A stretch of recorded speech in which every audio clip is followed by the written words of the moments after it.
Kalium itu muatannya berapa? 1. Jadi K+. Brom muatannya min. Ketika jumlah plus dan min muatannya itu sama, ini aman, gabungkan langsung jadi KBr. Ini adalah rumus senyawa ionik untuk kalium bromida. Tidak perlu diotak-atik.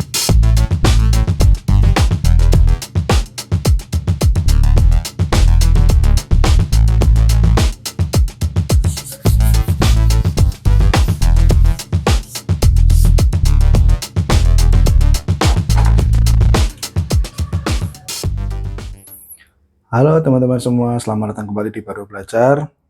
Alhamdulillah kita bisa bertemu lagi di malam hari ini untuk melanjutkan mempelajari ngaji kitab kimia dasar karya Bapak Raymond Chang. Pada malam hari ini kita akan melanjutkan ke topik baru, yakni membicarakan tentang rumus senyawa ionik. Namun sebelum lanjut lebih panjang, mari kita berdoa terlebih dahulu, berkirim Fatihah.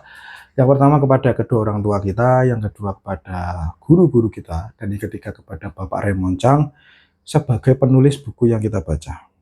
Kepada semua yang telah disebutkan, Al-Fatihah.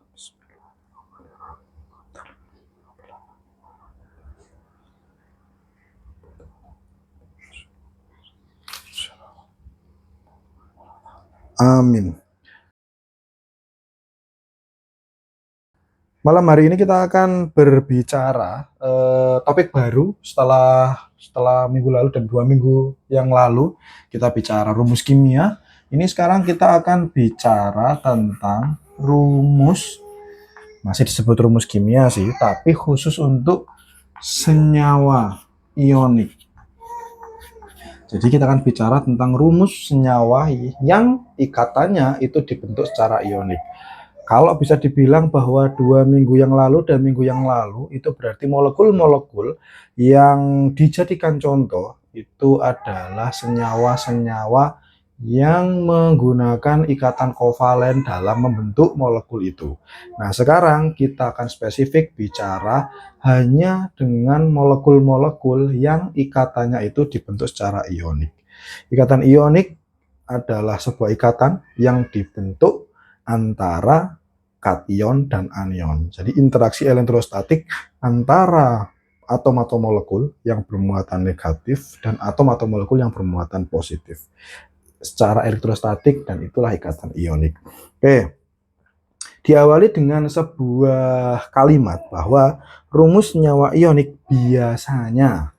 Jadi kalimatnya adalah biasanya sama dengan rumus empirisnya. Kenapa kok seperti itu? Nanti di bawah akan diberikan sebuah contoh senyawa garam yang itu kenapa kok disebut biasanya sama dengan rumus senyawa empiris. Sama dengan rumus empiris karena memang senyawa ionik itu di alam, di lingkungan itu membentuk dengan cara mengkristal, tidak sama seperti kebanyakan senyawa organik. Kebanyakan senyawa yang terikat secara kovalen. Meskipun ada kok senyawa-senyawa yang berikatan secara kovalen yang dia itu juga mengkristal, tapi senyawa ionik itu umumnya tersusun oleh materi dalam wujud kristal. Gitu ya. Jadi rumus senyawa ionik biasanya sama dengan rumus empiris karena tidak terdiri dari unit molekul yang terpisah. Kenapa dikatakan tidak terdiri dari unit molekul yang terpisah? Ya karena biasanya senyawa ionik berada dalam wujud kristal, dalam kondisi kristal di alam itu. Contoh yang diberikan adalah sebuah kristal yang sangat sering kita jumpai, mungkin setiap hari kita berinteraksi dengan itu, kita konsumsi juga, yakni NaCl. Jadi contohnya adalah dengan menggunakan NaCl. Kenapa kok NaCl? Selain karena mudah, nanti biar gambar struktur kristalnya itu juga mudah, karena yang lain itu agak lumayan rumit. Jadi kita pakai contoh NaCl. Nah, NaCl ini kan dibentuk atas kation Na+ dan anion Cl-, kan seperti ini. Dibentuk oleh Na+ dan Cl-. kita melihat senyawa ionik seperti ini, itu sebenarnya yang terjadi kondisi aslinya itu tidak senyawa yang senyawa NaCl terus terbang-terbang sendiri nganggur gitu, enggak sendiri gitu, enggak. Tapi dia itu kalau di fase solid dia itu akan berkumpul menjadi sebuah kristal. Ketika dia ada di larutan, dia akan terion menjadi Na+ dan Cl- gitu. Jadi kalau dia dalam kondisi padat, ketika teman-teman melihat garam dapur, di dapur itu tidak lantas NaCl gelundung gitu, enggak, tapi dia itu ada dalam wujud kristal. Nah, mari kita akan membuat susunan 3 dimensi dari senyawa ionik ini. Saya akan menggunakan 2 warna yang berbeda. Ini memerlukan waktu ini untuk menggambar ini, karena struktur 3 dimensi ya lumayan perlu imajinasi untuk membuatnya. Saya akan menggunakan 2 warna. Jadi karena ini yang merah itu tadi saya gunakan untuk yang yang yang merah ini kecil, berarti yang merah ini nanti kontribusi dari Na, sementara yang hijau yang agak besar ini kontribusi dari Cl. Kenapa Na lebih kecil? Karena dia kehilangan 1 elektron. Kenapa Cl lebih besar? Karena memang jumlah elektronnya lebih banyak sehingga dia lebih mekar sedikit. Oke, lalu kita akan hubungkan seperti ini. Ini berarti kita gambarkan dulu lah begini. Ini, lalu ini pasti ada di sini, ini ada di sini, ini ada di sini, ini ada di sini, lalu di sini. Saya gini dulu. Ini hijau besar, ini hijau besar, ini hijau, ini hijau, ini hijau besar. Lalu yang tengah ini juga hijau besar. Oke, kita gabungkan. Ada koneksi di sini. Seret, ini ada koneksi, ini ada koneksi. Nah, lalu karena ini hijau, ke bawahnya ini mesti nanti ketemu merah. Ini akan ketemu merah, tapi sebelah sini tuh harusnya ada hijau dulu. Jadi di sini akan ada hijau dulu, baru di sini nanti ujungnya ada merah gitu. Lalu di sini akan ada merah dan di sini ada hijau. Sekarang coba gabungkan dulu biar terlihat. Nah, sorry, ini kan begini. Nah seperti ini. Ini begini. Di dalamnya itu akan ada yang pasti ini tuh ada garis ke bawah sini, ini ke sini, ini ada atom begini, lalu ini akan gandeng, ini akan gandeng. Oke, ini sebenarnya di belakangnya ada, tapi saya tidak gambarkan semua karena nanti bisa membuat gambarnya ini semakin rame, tapi cukup ini saja untuk mewakili. Oke. Nah, di alam itu garam kan bentuknya seperti ini, kristal seperti ini, dan ini tidak kubus 1, 2, 3 kali 1, 2, 3 gini enggak, tapi ini panjang, besar. Oke. Apa yang dimaksud bahwa tadi itu biasanya senyawa ionik itu sama dengan rumus empirisnya. Ketika misalnya kita cuplik tes seperti ini, kita lalu ujikan seperti yang informasi minggu lalu ya. Jadi apa fungsi senyawa empiris? Salah satu fungsi yang sekarang masih digunakan adalah senyawa empiris digunakan untuk memprediksi sebuah struktur baru yang informasinya adalah jumlah perbandingan konstan dari atom-atom yang menyusunnya. Jadi ini diambil, dimasukkan alat, kita masukkan alat, terus habis itu alat itu akan mempresentasikan berapa jumlah dari komponen Na dan komponen Cl-nya. Lalu muncullah bahwa dari struktur yang seperti ini, teman-teman kalau menggunakan ini saja, dan misalnya diteruskan ya, ini ke belakang ada, ini ke belakang ada, terus pokoknya ini ke belakang ada 3, ke bawah 3, ke kanan 3, strukturnya itu akan berisi totalnya Na dan Cl itu perbandingan 1:1. Oleh karena itu, ketika 1:1 berarti strukturnya, rumus senyawa ioniknya dan sama dengan rumus empirisnya itu adalah NaCl saja, karena 1:1. Dalam kristal ini, perbandingan kation dan anionnya itu 1:1. Selanjutnya, kita akan lihat bahwa NaCl ini rumus senyawa ionik ya seperti ini, bermuatan listrik netral secara keseluruhan. Jadi secara keseluruhan ini itu muatan listriknya netral. Tapi kalau ada yang tanya, tapi kan kalau misalnya dia dilarutkan di air, dia bisa mengantarkan listrik muatan. Iya, dia kalau dilarutkan di air, dia bisa mengalirkan listrik. Tapi secara molekul ini, dia itu muatan listriknya 0. Secara keseluruhan itu 0. Kenapa? Karena Na itu muatannya 1 dan Cl muatannya, Na itu muatannya +1 dan Cl itu muatannya -1. Jadi ketika digabungkan 0, 1 Na. Nah, oke. Lalu kita coba kembali lagi ke sini. Ini kan sebenarnya sebuah struktur yang tidak simpel. Kita bisa lihat bahwa ketika yang merah ini Na dan yang hijau ini Cl, sebenarnya per 1 Cl ini dia itu mengikat 6. Jadi ke atas, ke kiri, kanan, bawah, belakang, depan. Yang merah pun sama. Di tengah kan ada merah, di depan ada hijau, di atas ada hijau, di kiri ini ada hijau, di bawah ada hijau, di belakang ada hijau, kanan hijau, kiri hijau. Jadi per 1 Na ngikat 6 Cl, per 1 Cl ngikat 6 Na. Strukturnya itu begitu.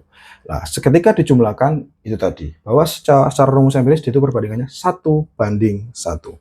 Oke. Kita kembali ke sini bahwa NaCl itu muatan kelistrikannya itu 0. Nah, dalam senyawa ionik, struktur aktual bisa berbeda. Tetapi susunan kation anionnya tetap jumlahnya adalah netral. Nah, dalam senyawa ionik muatan tidak ditunjukkan. Jadi cukup seperti ini saja. Meskipun memang ada beberapa yang coba menulis Na plus Cl min ditunjukkan seperti ini, tetapi umumnya itu memang yang seperti ini, tidak ditunjukkan. Jadi yang seperti ini tuh kok seperti menunjukkan bahwa oh ini tuh muatannya 1 plus dan yang Cl muatannya 1 min. Tapi tanpa ditulis seperti ini, hanya dengan NaCl tok seperti ini, itu juga bisa dan lebih sering terjadi. Senyawa ionik muatannya tidak ditunjukkan. Lalu karena tadi itu adalah senyawa ionik kation anion totalnya itu bermuatan 0. Lalu bagaimana agar muatan listrik 0 pada senyawa-senyawa yang tidak 0 perbandingannya gitu.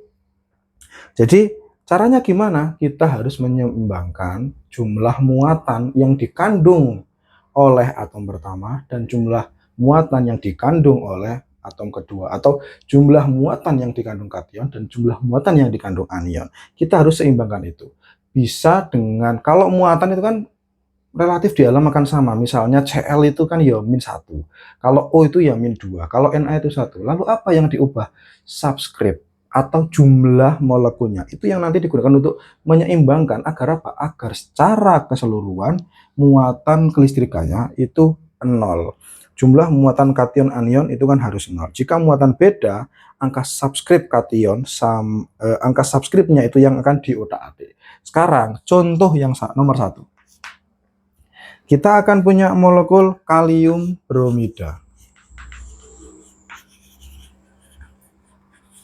Informasi dari sini adalah bahwa susunan yang seperti ininya, kristalnya itu mungkin berbeda, tetapi proses keseimbangan antara kation dan anion itu selalu sama, dan dalam proses penulisan struktur rumus senyawa ionik itu kondisinya adalah total muatan listriknya 0. Kita coba analisis di sini. Kalium itu muatannya berapa? 1. Jadi K+. Brom muatannya min. Ketika jumlah plus dan min muatannya itu sama, ini aman. Gabungkan langsung jadi KB. Br. Ini adalah rumus senyawa ionik untuk kalium bromida. Tidak perlu diotak-atik karena jumlah muatannya sama. Sekarang nomor 2. Misalnya ke nomor 2 ya. Nomor 2 kita punya seng iodida. Seng iodida. Mari kita analisis. Seng Zn iodida I. Seng muatannya kita tahu seng 2 plus iodida min. Ini yang dimaksud tadi, bahwa ini kalau langsung digabungkan menjadi Zni tidak seimbang teman-teman semua. Hasil akhirnya rumus senyawa ioniknya tidak seimbang karena akhirnya Zn-nya 2 plus dan I-nya min. Gimana caranya? Kita buat agar susunannya ini seimbang secara muatan dan muatan totalnya adalah 0. Caranya gimana? Kalau ini 1, ini 2, yang ini kita buat muatannya sama dengan ini. Caranya gimana? Ini dikali 2. Karena ini 2 plus min 1 ini perlu dikali 2 sehingga hasilnya adalah Zni2. Dan ini adalah rumus senyawa ionik untuk seng iodida, Zni2. Nomor 3. Nomor 3 adalah aluminium oksida. Aluminium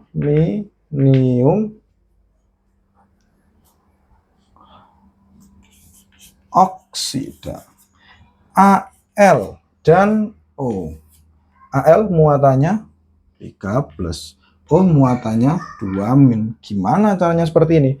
Kalau di buku itu, Bapak Remojang menggunakan sebuah mekanisme yang mudah, tinggal diputar. Jadi kalau di sini Al-nya 3 plus, kita subscriptnya pakai 2, muatannya si O. Kalau di sini 2 plus, subscriptnya kita pakai muatannya Al. Jadi, oh kalau Al ini 3 plus, oh berarti nanti O-nya 3. Oh kalau O-nya ini 2 min, berarti Al-nya itu 2. Cara Bapak Remojang untuk mengajari mahasiswa yang baru belajar kimia dan untuk memahami rumus senyawa ionik adalah dengan teknik mudah seperti itu. Kalau teman-teman levelnya bukan sedang belajar, terus sudah tahu, oh iya ya, begini gimana cara menyimbangannya? Oh, carilah kelipatan yang sama. Kelipatannya berapa yang sama? 6. 3 ketemu 3, 6. 2 ketemu 2, 4, 4 ketemu 2, 6. Oh, berarti 6, totalnya 6. Gimana caranya ini biar ketemu 6 dikali 2? Ini gimana caranya biar ketemu 6 dikali 3? Boleh seperti itu. Sangat boleh dan itu bebas-bebas saja. Sehingga rumus senyawa ionik dari aluminium oksida adalah Al2O3. Ini adalah rumus senyawa ionik. Nah, KBr, Zni2, Al2O3 ini kalau dalam penelitian didapat dari mana? Ya dari penelusuran kristal seperti ini, terus dicek. Oh, kalau misalnya aluminium oksida dicek di alat, oh ternyata aluminium itu jumlahnya taruhlah 20%, misalnya jumlahnya adalah 40%. Oksigennya berapa? 60%. Oh, disederhanakan. Oh, Al-nya jadi 2, O-nya jadi 3. Jadilah yang seperti ini. Itu caranya. Lalu teman-teman misalnya bertanya, oh masa sih senyawa ionik semuanya itu tidak ada muatannya? Yang seperti ini gimana? Misalnya ada Cu, H2O, yang seperti ini gimana? Ini kok ada muatannya, tapi kalau senyawa ionik kok di buku ini harus 0? Nah, saya bisa menjawabnya bahwa kenapa ini kok ada muatannya? Ini tidak berikatan secara ikatan ionik, tapi ini berikatan secara kovalen koordinasi. Mungkin maksud dari Bapak Remojang adalah batasi dulu. Ini buku untuk kimia dasar, untuk beginner, untuk pemula. Kita belajar pelan-pelan. Kalimatnya aja digunakan. Biasanya rumus ionik itu sama dengan rumus empiris. Itu aja masih ancar-ancar. Kalau kita belajar lebih jauh tentang kimia, mungkin tidak dengan cara seperti itu. Tapi kita bisa memahami kenapa Bapak Remojang menggunakan cara seperti itu, karena ini buku memang digunakan, dirancang untuk orang yang baru belajar kimia. Seperti yang sudah kita bicarakan di awal-awal, bahwa memang pembahasannya ini pelan-pelan dan dari dasar. Seperti itu. Oke? Sudah teman-teman semua untuk rumus senyawa ionik. Sudah juga episode untuk kali ini. saya kira kita bisa sudahi dan kita akan lanjutkan di minggu depan. Terima kasih untuk yang sudah menonton episode ini. Semoga ada manfaatnya buat saya pribadi, khususon buat teman-teman umumnya. Sehat-sehat semuanya. Kita jumpa lagi minggu depan. Tetap dengan prinsip yang sama. Dikit-dikit aja, yang penting istiqomah. Terima kasih. Belajar bareng bersama orang biasa memahami kimia. Sampai jumpa minggu depan. Assalamualaikum warahmatullahi wabarakatuh.